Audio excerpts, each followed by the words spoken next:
Binisita ko ang Cosmic sa Kapitolyo sa Pasig kung saan sinuserve ang ilang classic Filipino dishes na binibigyan ng vegan twist. So, sinasabi ng ilang mga tao na kapag ka daw vegan, walang flavor, wala masyadong lasa, wala masyadong sustansya. Anong sinasabi ng Cosmic? Bali po si Cosmic is, yun po talaga yung gusto namin sabihin sa ibang tao na mali po sila. Kasi po yung flavor po ng karaniwang na kinakain po natin is parang katulad po talaga. Pwede pa rin maging kasing lasa. Kasi lasa po ng kare-kare, barbecue, dinakdakan, Kahit or ng vegan sisig. yung option? Yes po. Okay.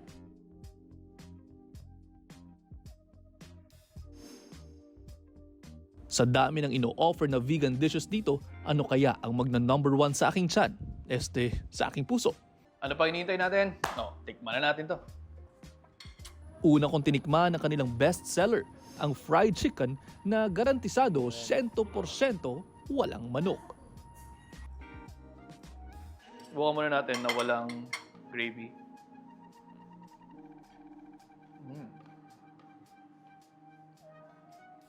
Crunchy. Nandoon yung lasa ng manok.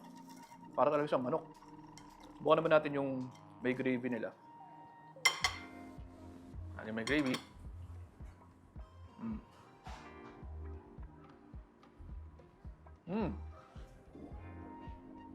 Mas masarap siya pag may gravy, nung nilagyan natin ng gravy. Mas nag-add ng flavor at reminiscent siya dun sa kilala natin na fast food.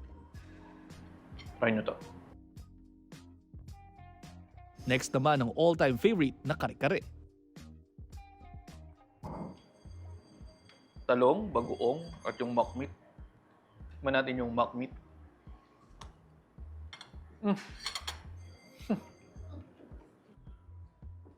Totoo ba? Sigurado ba kayong hindi to baboy? Kasi yung lasa niya parang nandun pa rin eh. Parang yung nakasanayan ko pa rin na kare-kare. So, meron kang mararamdaman na flavor ng parang taba na kamukha ng sa baboy o sa pork.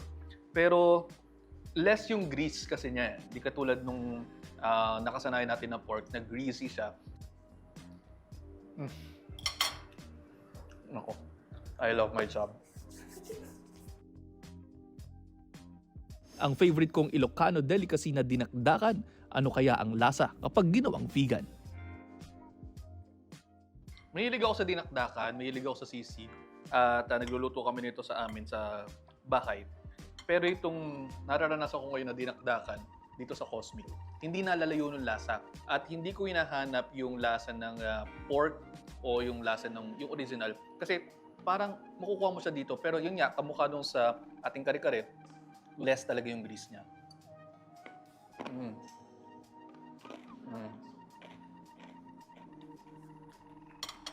Merong flavor ng medyo may maasim, naroon yung flavor ng konting alat, naroon din yung flavor ng linamnam. Kaya, panalo sa akin to. So, sa ngayon, wala pang nananalo, parang pantay-pantay sila. Next, subukan natin next. Tikman naman natin ang vegan isaw barbecue. Okay. Ron. Basically, kamukha rin siya nung kilala nating isaw na nabibili natin sa daan, no, yung binabarbecue natin. At again, no, less grease. So, ramdam natin na hindi talaga siya magpapataas ng ating cholesterol at ang ating saturated fat intake. At last but not the least sa tikiman, ang Cosmic version ng dinuguan na binuguan. Ako ay kumakain ng dinuguan na luto ng aking ina. Tikman natin kung lalapit pa siya doon sa lasa.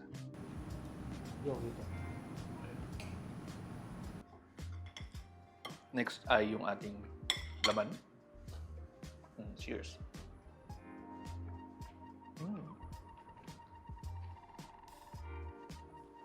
Yung texture niya, kamukha dun sa kinasanayan ko na dinuguan. Nadoon niya parang buo-buo ng konting blood. Pero ito, alam mong hindi siya galing sa dugo. Alam mong mahuhuli mo na medyo galing siya sa beans kasi merong parang fiber pa rin na makukuha. At ang nanalo sa aking I love my pihikang puso, Para sa akin, paborito ko tong chicken. Yung chicken. At saka, itong dinakdakan. Pero kung ako siguro nandito, kung babalik ako dito, orderin ko pa rin lang.